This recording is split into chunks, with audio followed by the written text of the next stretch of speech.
I was totally shocked, and I'm blessed doing it. And I love doing it for all the kids.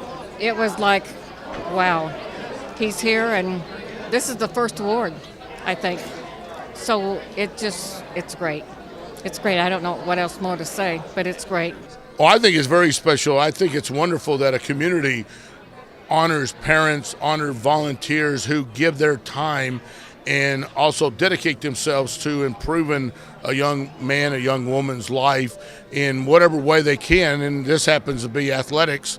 And I think it's just wonderful because it's something that I think about all my life, my experience I had playing athletics, having my mom and dad, no matter how early, no matter how late it was, to have them take me to practice, bring me home, cook for me at all odd hours, and then look up in the stands and see them watching me play.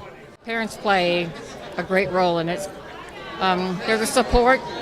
They're the person that listens to everything, and we're the cheerleaders on the side. I love doing this second time around.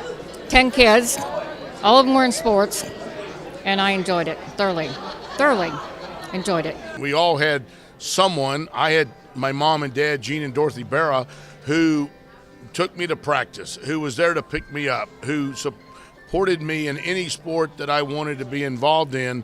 And that's really, I think, is a great foundation for any young woman or young man who has a chance to play athletics. You got to have someone helping you, and you know, like they say, it does take a village to raise children, and playing athletics is a very big, important part of young men and young women as they grow up.